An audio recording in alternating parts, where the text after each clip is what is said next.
Good morning students.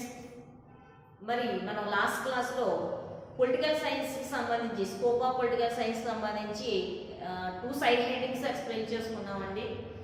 మనకి సొసైటీకి అలాగే స్టేట్కి ఉన్న రిలేషన్ గురించి మనం ఎక్స్ప్లెయిన్ చేసుకున్నాం. మెన్కి అలాగే సొసైటీకి అంటే రాజ్యానికి సమాజానికి మధ్య గల సంబంధం గురించి డిస్కస్ చేసుకున్నామండి. సెకండ్ సైడ్ హెడ్డింగ్లో స్టడీ ఆఫ్ ద స్టేట్ అంటే రాజ్యం గురించి ఎక్స్ప్లెయిన్ చేస్తున్నాం. అందులో మనకి పాస్ట్, ఫ్యూచరు అలాగే ప్రజెంట్ సిచ్యువేషన్లో స్టేట్ ఏ విధంగా ఉందో మనం ఎక్స్ప్లెయిన్ చేసుకున్నామండి.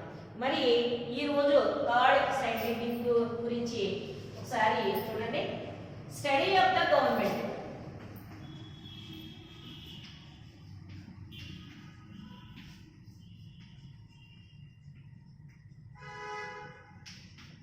అంటే ప్రభుత్వ అధ్యయనం.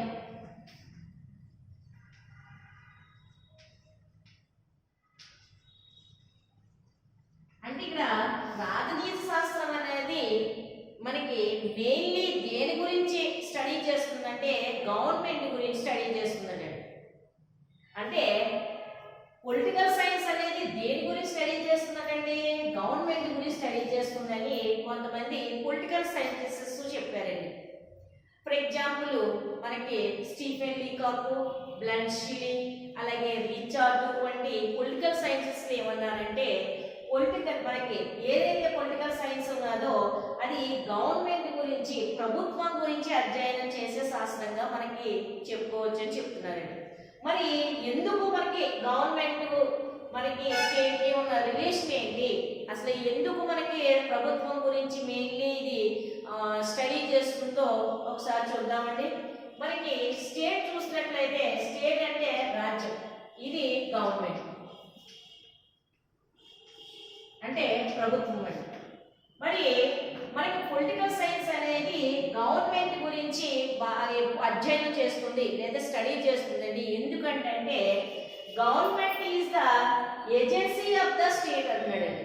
అంటే ఇది ప్రభుత్వం అనేది రాజ్యానికి ఒక ఏజెంట్ లా పనిచేస్తుంది అంటున్నాడండి. అంటే ఈ రెండింటికి మధ్యలో ఇక్కడ స్టేట్ అనేది రాజ్యము, ఇది ప్రభుత్వం అండి. అంటే రాజ్యానికి ఉన్న కొన్ని ఎయిమ్స్ ఏదైతే ఉన్నాయో అంటే కొన్ని తను సాధించుకోవాల్సిన సిద్ధాంతాలు కానివ్వండి, ఎయిమ్స్ కానివ్వండి, ఇవి ఎవరి ద్వారా సాధించుకుంటారండి? గవర్నమెంట్ ద్వారా సాధించుకుంటుంది. అంటే ఈ గవర్నమెంట్ అనేది స్టేట్కి ఒక ఇన్స్ట్రుమెంట్ లా పనిచేస్తుందండి, ఒక ఏజెంట్ లా పనిచేస్తుంది అని చెప్తున్నాడండి. అంటే ఫర్ ఎగ్జాంపుల్ మనకి స్టేట్ ఒక యజమాని అనుకోండి, గవర్నమెంట్ ఒక సేవకుడులా పనిచేస్తుంది. స్టేట్ ఏది చెప్తే వాటిని అమలుపరచడం అనేది గవర్నమెంట్ యొక్క పని అని చెప్తున్నాడు. అంటే స్టేట్కి ఇది ఒక వ్యవస్థలా పనిచేస్తుంది అండి. మెయిన్ ఏజెంట్స్ అంటాడు. ఏమంటాడండి? మెయిన్ ఏజెంట్స్ ఆఫ్ స్టేట్ అండి. స్టేట్కి కావాల్సిన మనకి ఏజెంట్స్ కొన్ని ఉన్నాయండి. అంటే రాజ్యానికి ఉండవలసిన కొన్ని లక్షణాలు ఉన్నాయండి. ఈ రాజ్య లక్షణాల్లో మనకి అతి ముఖ్యమైనది ఏంటంటే ఒక రాజ్యం అని చెప్పడానికి మనకి అక్కడ ప్రజలు ఉండాలండి, అలాగే అక్కడ నేల అంటే మనకు ఉన్న భూమి ఉండాలండి, అలాగే ప్రదేశం అంటారు దాన్ని, ఇంకేముండాలంటే ప్రభుత్వం ఉండాలండి, దానికి సార్వభౌమాధికారం ఉండాలి. ఈ 4 ఉంటేనే దాన్ని స్టేట్ అంటారండి. ఈ స్టేట్ ఉండవలసిన మెయిన్ ఫీచర్స్ ఏవైతే ఉన్నాయో అది వన్ ఆఫ్ ద ఫీచర్ గా మనం గవర్నమెంట్ గురించి చెప్పుకోవచ్చండి. అలాగే మరి గవర్నమెంట్ గురించి ఇంకేం చెప్పుకోవచ్చు అంటే గవర్నమెంట్ కావాల్సిన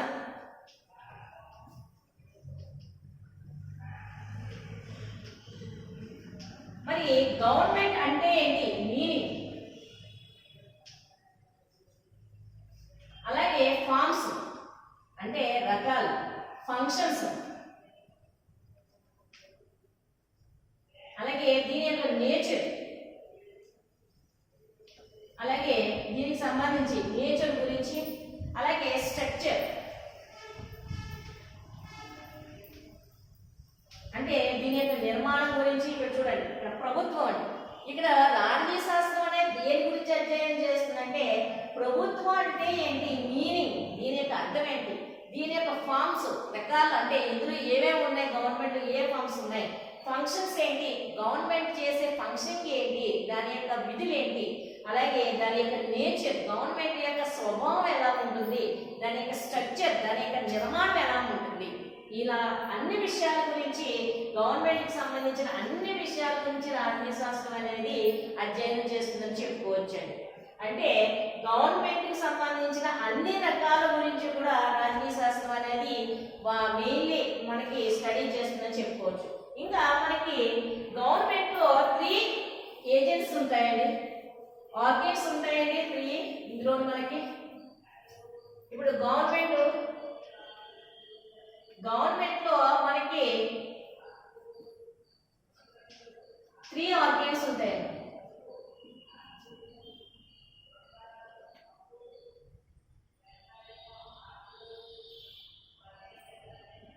అయితే ఇవి ఏంటంటే లెజిస్లేచర్,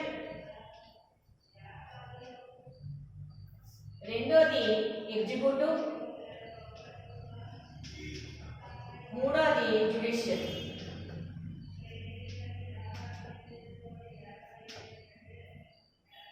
ఇక్కడ గవర్నమెంట్ కి సంబంధించి 3 ఏజెన్సీస్ ఉన్నాయండి, ఆర్గన్స్ ఉన్నాయండి. ఈ ఆర్గన్స్ ఏంటంటే లెజిస్లేచర్, ఎగ్జిక్యూటివ్, జ్యుడిషియరీ. లెజిస్లేచర్ అంటే మనకి శాసన నిర్మాణ శాఖ అంటారండి. అంటే గవర్నమెంట్ కు సంబంధించి మనకి 3 భాగాలు చేస్తారండి. గవర్నమెంట్ ని ప్రభుత్వంలో 3 అంగాలు ఉంటాయి. ఆర్గన్స్ అంటే 3 అంగాలు ఉంటాయండి. అందులో మొదటిది ఏంటంటే లెజిస్లేచర్. లెజిస్లేచర్ అంటే శాసన నిర్మాణ శాఖ. ఇది ఎగ్జిక్యూటివ్. ఎగ్జిక్యూటివ్ అంటే కార్యనిర్వాహక శాఖ. జ్యుడిషియరీ అంటే న్యాయశాఖ. ఈ మూడింటిని కలిపి మనం గవర్నమెంట్ అని పిలుస్తాం. గవర్నమెంట్ లో 3 ఆర్గన్స్ ఉంటాయండి. ఈ 3 ఏంటంటే లెజిస్లేచర్, ఎగ్జిక్యూటివ్, జ్యుడిషియరీ. శాసన నిర్మాణ శాఖ, కార్యనిర్వాహక శాఖ, న్యాయశాఖ. ఈ మూడింటిని కలిపి మనం గవర్నమెంట్ అంటామండి. మరి గవర్నమెంట్ ఈ ఆర్గన్స్ ఏం చేస్తాయంటే లెజిస్లేచర్ అనేది ప్రిపేర్ లా, అంటే శాసనాన్ని తయారు చేసేది ఎవరండి? లెజిస్లేచర్. అయితే మరి కార్యనిర్వాహక ఏం చేస్తుందంటే ఆ శాసనాన్ని అమలుపరుస్తుందండి. మరి న్యాయశాఖ ఏం చేస్తుందంటే దాన్ని ఇంటర్ప్రెట్ చేస్తుంది. అంటే ఆ లా అనేది రాజ్యాంగ పరంగా ఉందా లేదా, అందులో లోటుపాట్లు ఉన్నాయా దాని గురించి ఇది ఏం చేస్తుందంటే న్యాయశాఖ దీన్ని చర్చిస్తుంది. ఈ 3 కూడా ఏమంటామంటే గవర్నమెంట్ లో ఉన్న మన 3 ఆర్గన్స్ గా చెప్పుకోవచ్చండి. చాలా చాలా ఇంపార్టెంట్, ఇది 2 మార్క్స్ కూడా. ఇంకా మరి గవర్నమెంట్ గురించి ఇంకేం నేర్చుకుందాం ఒకసారి చూడండి. ఇక్కడ మనకి అందుకనే గవర్నమెంట్ లేకపోతే ఇప్పుడు నో గవర్నమెంట్ వితౌట్ స్టేట్ అండి. స్టేట్ లేకపోతే ఇప్పటికి గవర్నమెంట్ లేని అది స్టేట్ కూడా అనిపించుకోదండి. మరి గవర్నమెంట్ గురించి ఎంత ఇంపార్టెంట్ కాబట్టి ఇంకా మనం గవర్నమెంట్ గురించి ఏం నేర్చుకుంటాం ఒకసారి చూడండి.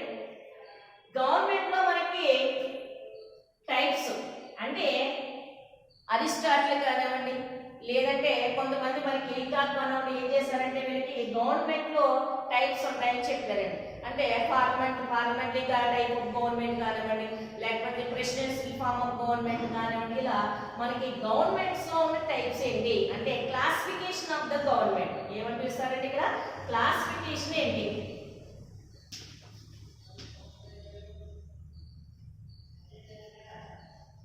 క్లాసిఫికేషన్ గవర్నమెంట్ యొక్క క్లాసిఫికేషన్. ఇంకా గవర్నమెంట్ యొక్క స్ట్రక్చర్,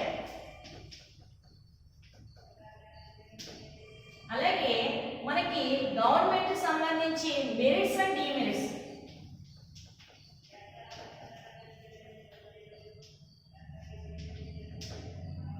గవర్నమెంట్ సంబంధించి మెరిట్స్ అండ్ డిమెరిట్స్. ఇంకేం నేర్చుకుంటామంటే మనకి దీంట్లోనే అంటే డిఫరెన్స్ బిట్వీన్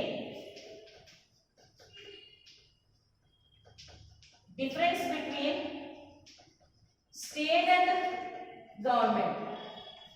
స్టేట్ కి గవర్నమెంట్ కి ఉన్న తేడా ఇక్కడ అంటే క్లాసిఫికేషన్ ఆఫ్ గవర్నమెంట్ లో ఉన్న రకాలు ఏంటి నేర్చుకుంటామండి. గవర్నమెంట్ స్ట్రక్చర్ ఏంటో నేర్చుకుంటాం.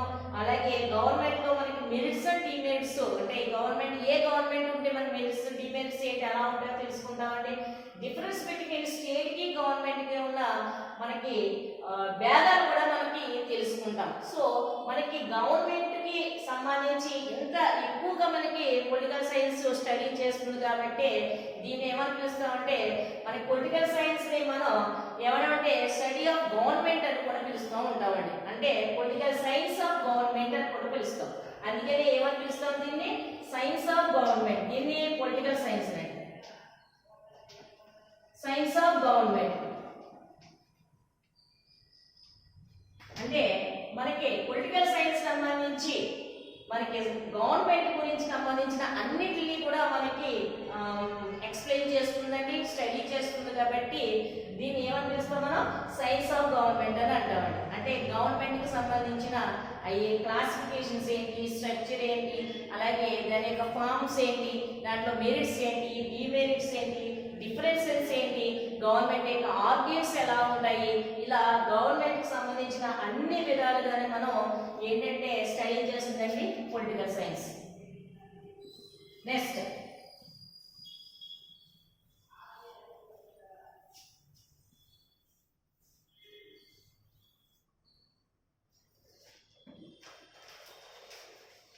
Study of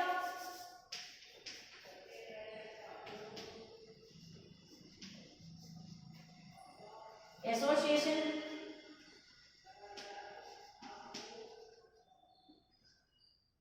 and institutions.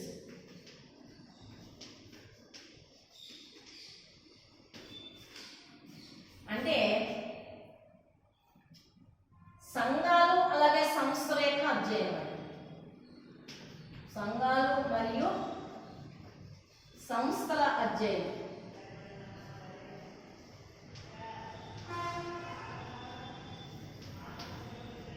మరి పొలిటికల్ సైన్స్ అనేది మనకి అసోసియేషన్స్, ఇన్స్టిట్యూషన్స్ గురించి మనకి స్టడీ చేస్తుందంటే స్టడీ అబౌట్ మనకి అసోసియేషన్స్ అండ్ ఇన్స్టిట్యూషన్స్ అని. అసోసియేషన్ అంటే సంఘం, ఇన్స్టిట్యూషన్స్ అంటే సంస్థ. మనకి చెప్తూ ఉంటాడు కదా ఇన్స్టిట్యూషన్స్ అని యూజ్ చేస్తూ ఉంటాం అస్తమానని. అంటే ఏంటంటే సంస్థలు అని అర్థం అండి.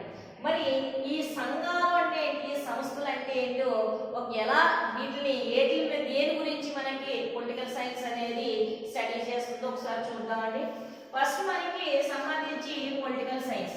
ఈ పొలిటికల్ సైన్స్ అనేది ఏం చేస్తుందంటే ఒక స్టేట్ ఉన్నదనుకోండి, ఈ స్టేట్ అనేది ఒక వ్యక్తి యొక్క పొలిటికల్ నీడ్స్ ని సాటిస్ఫై చేస్తుందండి. అంటే ఒక వ్యక్తి యొక్క ఇండివిజువల్ గా పొలిటికల్ నీడ్స్ ఏవైతే ఉన్నాయో వాటికి సంబంధించి స్టేట్ ఏం చేస్తుందండి, ఒక సిటిజన్ కి సంబంధించి పొలిటికల్ నీడ్స్ మాత్రమే ఇది స్టడీ చేస్తుందని చెప్పుకోవచ్చు.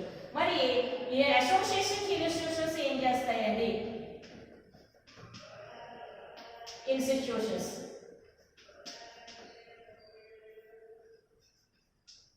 అసోసియేషన్స్, ఇన్స్టిట్యూషన్స్ అంటే సంఘాలు, సంస్థలు ఏం చేస్తాయండి అంటే ఒక వ్యక్తికి కావలసిన మోరల్స్ కానివ్వండి, అంటే అలాగే ఆల్ డెవలప్మెంట్ సంబంధించి ఒక వ్యక్తికి సంబంధించిన ఆల్ డెవలప్మెంట్ అండి. అంటే ఆ ఇండివిజువల్ డెవలప్మెంట్ గురించి మనకి అసోసియేషన్, ఇన్స్టిట్యూషన్స్ తెలియపరుస్తాయండి. అసలు అవన్నీ ఇవన్నీ ఏంటంటే స్టేట్ కి ఇది సంబంధం ఏంటి అంటే, స్టేట్ అంటే ఒక రాజ్యం అండి, ఒక స్పెసిఫిక్ ప్రదేశంలో ఉండే ఒక రాజ్యాంగంగా చెప్పుకోవచ్చు. ఇందులో మనం మెంబర్షిప్ అనేది ఆటోమేటిక్ గా మన పుట్టగానే వచ్చేస్తుందండి. ఇక్కడ అసోసియేషన్స్, ఇన్స్టిట్యూషన్స్ అలా కాదండి, ఇవి ఇండివిజువల్ సంస్థలు అండి. అంటే ఇందులో మెంబర్షిప్ సాధించాలంటే కంపల్సరిగా మనం అందులో మెంబర్షిప్ తీసుకోవాల్సిన అవసరం ఉన్నదన్నమాట అండి. అంటే ఫర్ ఎగ్జాంపుల్ ఒక సంఘం ఉన్నదనుకోండి, మనకి చూడడానికి మనకి ఇంటి దగ్గరే మనకి రకరకాల సంఘాలు ఉంటాయండి. కులపరమైన సంఘాలు ఉంటాయి, మతపరమైన ఉంటాయి, సంస్కృతిపరమైన సంఘాలు ఉంటాయండి. అలాగే మనకి కల్చరల్ యాక్టివిటీకి సంబంధించిన సంఘాలు ఉంటాయండి, లేదా సోషల్ సర్వీసెస్ సంబంధించిన సంఘాలు ఉంటాయి. అలాగే అనేక రకాల సంస్థలు ఉంటాయండి. రెడ్ క్రాస్ సంస్థ ఉంటుంది, ఐక్రాస్ సంస్థ ఉందండి, ఇలా అనేక రకాల సంస్థలు ఉంటాయండి. మరి ఇవి ఏం చేస్తాయంటే ఇది ఒక ప్రదేశంలో లోకల్ గా ఉండొచ్చు, నేషనల్ గా ఉండొచ్చు, ఇంటర్నేషనల్ గా కూడా ఇవి ఉండొచ్చండి. మరి వీటి యొక్క పరిధి ఎలా ఉంటుంది అంటే ఇవి మా సంస్థల్లో కానీ సంఘాల్లో కానీ ఎవరైతే మెంబర్షిప్ ఉన్నారో వాళ్ళ యొక్క నీడ్స్ ని ఇవి చూస్తాయి. అంటే వాళ్ళ యొక్క ఇండివిజువల్స్ ని ఇవి స్టడీ చేస్తాయని చెప్పుకోవచ్చు. ఫర్ ఎగ్జాంపుల్ మనకి మోరల్స్ సంబంధించిన మతానికి సంబంధించి కొన్ని సంస్థలు ఉంటాయి, ముస్లిం మతానికి సంబంధించి కొన్ని ఉంటాయి, క్రిస్టియన్ మతానికి సంబంధించి కొన్ని సంస్థలు ఉంటాయి, బౌద్ధము, జైనము, ఇలా రకరకాలు ఉంటాయండి మతపరమైన. ఇవి ఏ తెలియజేస్తాయంటే ఒక వ్యక్తి యొక్క వ్యక్తిత్వ వికాసాన్ని పెంపొందించడానికి ఇవి ఉపయోగపడతాయి.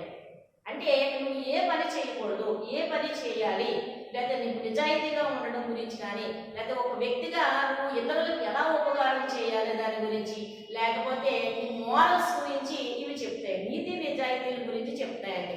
అలాగే మనం ఎలా నడుచుకోవాలో కూడా ఈ సంస్థలు ఏం చేస్తాయంటే మోటివేట్ చేస్తూ ఉంటాయి.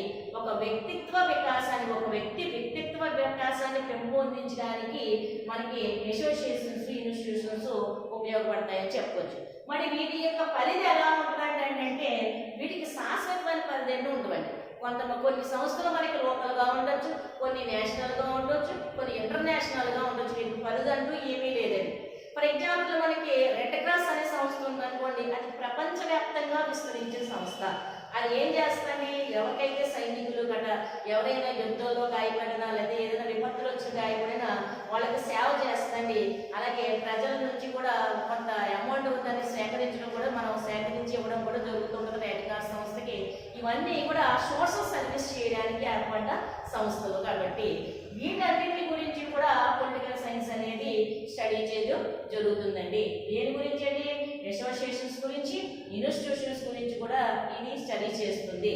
ఇక అలాగే మనకి డిఫరెంట్ బిట్వీన్ అసోసియేషన్స్ అలాగే డిఫరెంట్ బిట్వీన్ ఇన్స్టిట్యూషన్స్ గురించి కూడా మనకి చెప్తుందండి. అంటే సంస్థకి రాజ్యానికి ఉన్న మధ్య గల భేదాలేంటి, అలాగే రాజ్యానికి సంఘానికి మధ్య గల భేదాలేంటి, ఈ రెండింటికి మధ్య ఉన్న డిఫరెన్సెస్ ఏంటో కూడా మనకి రాజకీయ శాస్త్రం అనేది తెలియజేస్తుంది.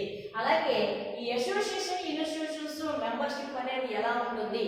ఫర్ ఎగ్జాంపుల్ మన స్టేట్ మెంబర్షిప్ అనేది ఆటోమేటిక్గా వచ్చేస్తే ఇది మనకి కావాలని తీసుకున్నప్పుడు మాత్రమే మెంబర్షిప్ ఉంటుంది. ఆ మెంబర్షిప్ అనేది దాంట్లో ఉంటుంది. కాబట్టి వాళ్ళు ఎప్పుడైతే మెంబర్షిప్ తీసుకున్నారో ఆ ప్రజలు మాత్రమే వాళ్ళు సర్వే చేయడం అనేది కూడా జరుగుతుందండి. సో ఇక్కడ మనకి స్టడీ చేస్తుంది పొలిటికల్ సైన్స్. ఏ విషయాల గురించి స్టడీ చేస్తుందండి, అసోసియేషన్స్, ఇన్స్టిట్యూషన్స్ అన్నిటిని కూడా, అది లోకల్గా కానివ్వండి, నేషనల్గా కానివ్వండి, లేదా ఇంటర్నేషనల్గా ఉన్న అన్ని సంఘాలు, సంస్థల గురించి రాజకీయ శాస్త్రం అనేది స్టడీ చేస్తుందని మనం చెప్పుకోవచ్చు. ఇంకా నెక్స్ట్ రేటింగ్ వెళ్ళినప్పుడు మనం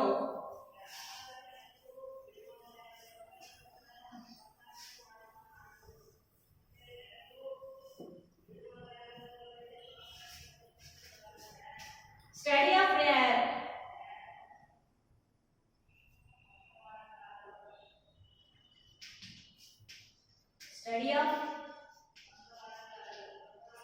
rights and responsibilities.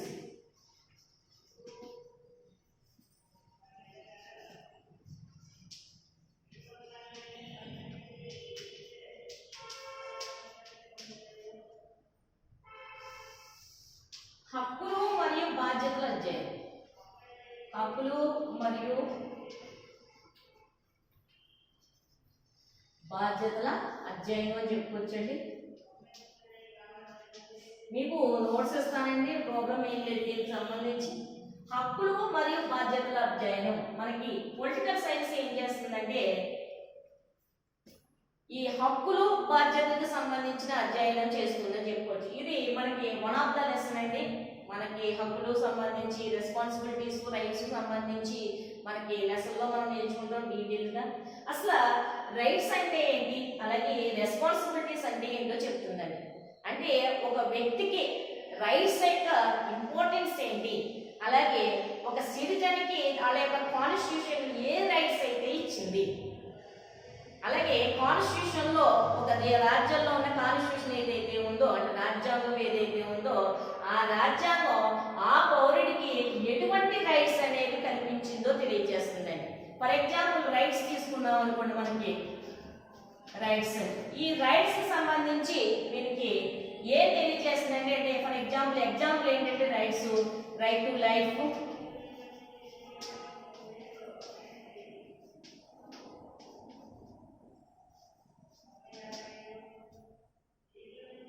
right to property, ఇలా మనకి రైట్స్ గురించి కొన్ని ఎగ్జాంపుల్స్ ఉంటాయి. అంటే జీవించే హక్కు ఉంటుందండి, రైట్ టు ప్రాపర్టీ ఉంటుంది, రైట్ టు ఎకానమీ ఉంటుందండి, అలాగే రైట్ టు మనకి పొలిటికల్ రైట్స్ ఉంటాయండి, అలాగే సివిల్ రైట్స్ ఉంటాయండి. ఇలా రైట్స్ కి సంబంధించి classification of rights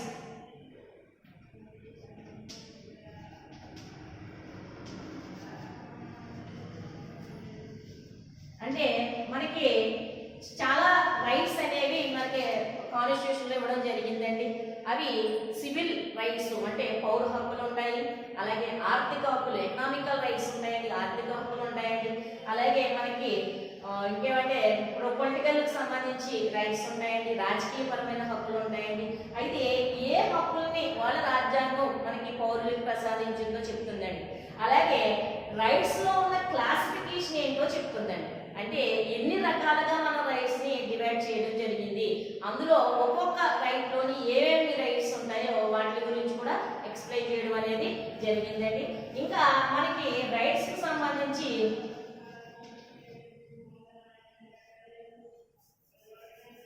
meaning, classification,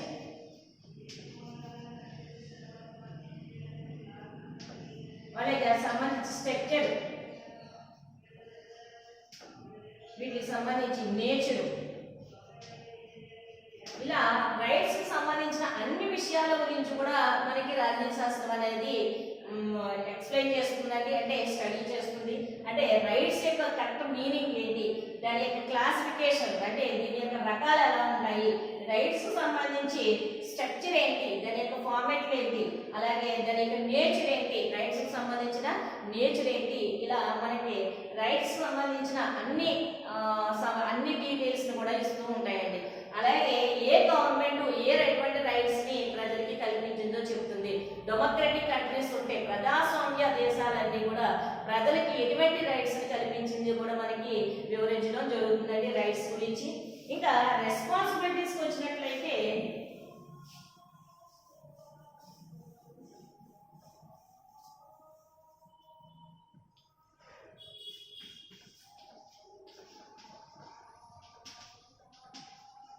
responsibilities అంటే బాధ్యతలు. మరి ప్రతి పౌరుడికి ఎలాగ తన యొక్క రాజ్యాంగం ప్రతి పౌరుడికి కొన్ని హక్కుల్ని ఎలా కల్పించిందో కొన్ని బాధ్యతలు కూడా ఇచ్చిందండి. అంటే ఈ హక్కులు బాధ్యతలు అనేవి బొమ్మ బొరుసులండి. ఒక కాయిన్కి ఒక వైపున ఎలా ఉంటుందో ఇంకొక వైపున అలా ఉంటుందండి. ప్రతి పౌరుడు తన హక్కుల్ని ఎలా అనుభవిస్తున్నాడో తన కొన్ని బాధ్యతలు కూడా మన రాజ్యం నుంచి బాధ్యతలు కూడా ఉన్నాయండి. ఏంటంటే ఈ బాధ్యతలు అంటే పేద ట్యాక్సెస్ అంటే సకాలంలో తమ యొక్క ట్యాక్సెస్ కట్టడం కానివ్వండి, అలాగే రాజ్యాంగానికి విరుద్ధంగా నడుచుకోకుండా ఉండడం కానివ్వండి, రూల్స్ అండ్ రెస్పాన్సిబిలిటీస్ ని వాళ్ళ రూల్స్ ని బ్రేక్ చేయకుండా ఉండడం కానివ్వండి, ఇలా రకరకాల రెస్పాన్సిబిలిటీస్ అనేది బాధ్యతలు అనేది ఉన్నాయండి. అలాగే తమ ఏదైతే మనకి ప్రాపర్టీ ఉంటుందో స్టేట్కి సంబంధించి గవర్నమెంట్ ఉంటుందో ప్రాపర్టీని వాళ్ళు పాడు చేయకుండా ఉండడం అనేది responsibility. For example likes roads కానివ్వండి, లేదంటే ఏదైనా పార్క్స్ కానివ్వండి, గవర్నమెంట్ ఇన్స్టిట్యూషన్స్ కానివ్వండి, ఇలా అనేక రకాలు ఉంటాయి. వాటిలన్నింటినీ కూడా రక్షించుకోవాల్సిన బాధ్యత ఎవరిదంటే అది పౌరులుగా మన మీదే ఉండేది. సో ఇలాగ ప్రతి పౌరుడికి ఇచ్చిన రెస్పాన్సిబిలిటీస్ అంటే ఏంటి చెప్తుంది. దీంట్లో మనకి క్లాసిఫికేషన్ అంటే బాధ్యతలు రకాలేంటి, దాని యొక్క రెస్పాన్సిబిలిటీకి సంబంధించి దాని యొక్క నేచర్ ఏంటి, అలాగే దాని యొక్క ఫార్మ్స్ ఏంటి, అలాగే దాని యొక్క స్ట్రక్చర్ ఎలా ఉంటుంది రెస్పాన్సిబిలిటీకి సంబంధించి, ఇలా మనకి రెస్పాన్సిబిలిటీకి సంబంధించిన అన్ని వివరాలని మనకి కల్పిస్తుందండి. అలాగే మన రాజ్యాంగం పౌరులకి ఏ విధమైన రెస్పాన్సిబిలిటీస్ ఇచ్చిందో తెలియజేస్తుందండి. ఇవే కాకుండా మనకి ఫండమెంటల్ రైట్స్ గురించి,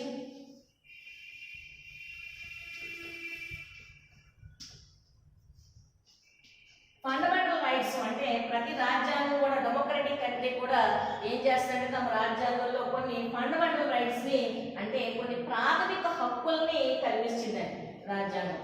ఈ ప్రాథమిక హక్కుల గురించి మనకు తెలియజేస్తుందండి. దేని గురించి తెలియజేస్తుందండి? ప్రాథమిక హక్కుల గురించి తెలియజేస్తుంది. ఇవే కాకుండా మనకి ఫండమెంటల్ డ్యూటీస్,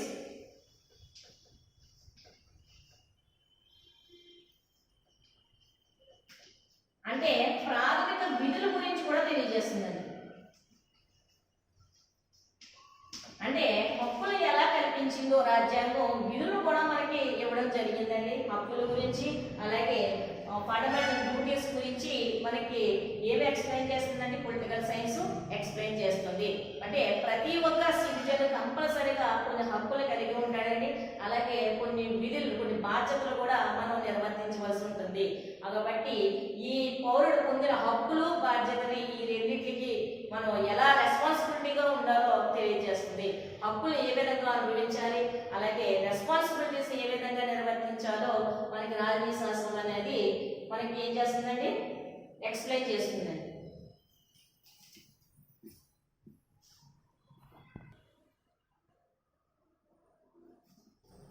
ఓకే స్టూడెంట్స్, మనం ఈరోజు ఏమేమి సైడ్ హెడ్డింగ్స్ ఎక్స్ప్లెయిన్ చేసుకున్నామండి? మనం గవర్నమెంట్ గురించినండి, అలాగే ఇన్స్టిట్యూషన్స్ గురించి, అసోసియేషన్స్ గురించి, అలాగే rights and responsibilities 3 side headings explain చేసుకున్నామండి. మళ్ళీ మనం మీకు 3 సైడ్ హెడ్డింగ్స్ ఉన్నాయండి, టుమారో ఎక్స్ప్లెయిన్ చేసుకోవచ్చు. సో మీకు దీనికి సంబంధించిన నోట్స్